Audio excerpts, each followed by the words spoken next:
Black janitor humiliated by CEO. One phone call later, he's fired from his own company. You don't belong here, the CEO snapped, eyes narrowing. The janitor stood still, clutching his mop, heart pounding not from fear, but from the weight of memory. Around him, silence thickened. Executives glanced up from their lattes. No one intervened. How quickly they forgot the man who once signed the company's founding documents. How easily legacy was erased beneath a uniform, but what they didn't know was who he truly was.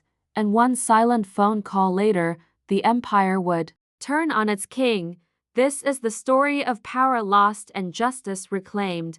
Welcome, story lovers. Where are you watching from? Hit like and drop your city below to show how far this story travels. Every morning, Charles Wilson arrived early at the towering glass building downtown, the headquarters of a multi-million-dollar tech firm. To most, he was just the janitor. Quiet, punctual, respectful. He moved from floor to floor with a mop in hand, cleaning up messes for which no one thanked him. But beneath his calm demeanor lay a man with a history, a retired engineer and co-founder of the very company whose halls he now swept. After his wife passed, he stepped away, handing over operations to a trusted friend. Years passed, faces changed, but Charles remained more to feel close to what he built than to earn a paycheck. Most employees didn't even know his name. To them, he was invisible. Until one morning, the new CEO noticed him in the executive lounge and decided he didn't belong. What came next wasn't just humiliating. It was also devastating. It would shake the building to its core.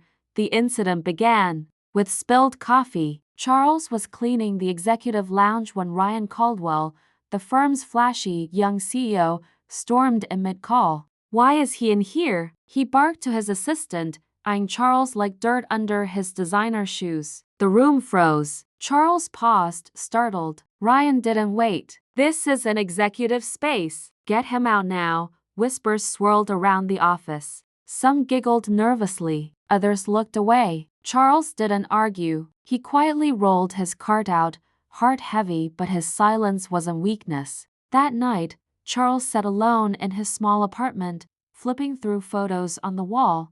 The day the company launched, the prototype, and a picture of him with the original co-founders. His eyes lingered on one man, Mark Delaney, his old business partner. They hadn't spoken in years.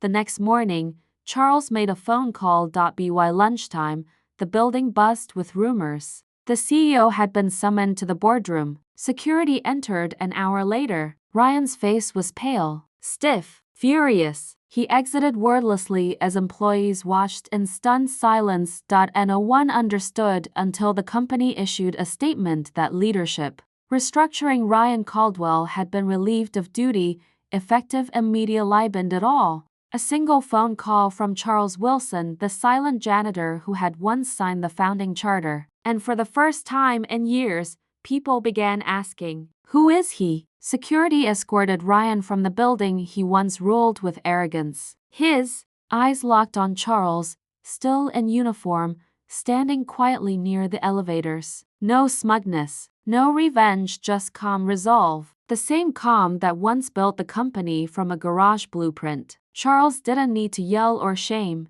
His legacy spoke louder than any outburst. As Ryan passed, he muttered, "You had no right."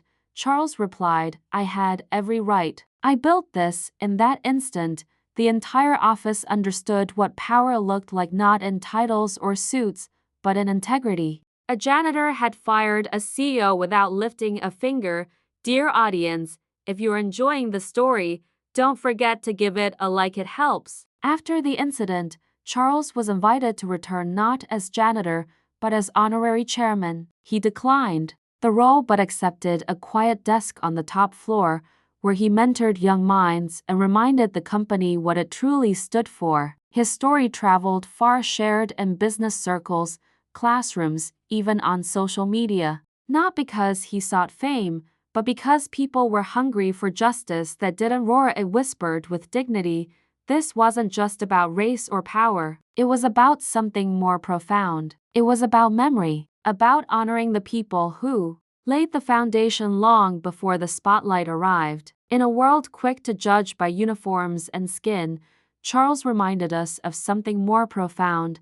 How many other Charles Wilsons have we overlooked? Thanks for watching. Subscribe to our channel for more powerful stories and new videos. Take care.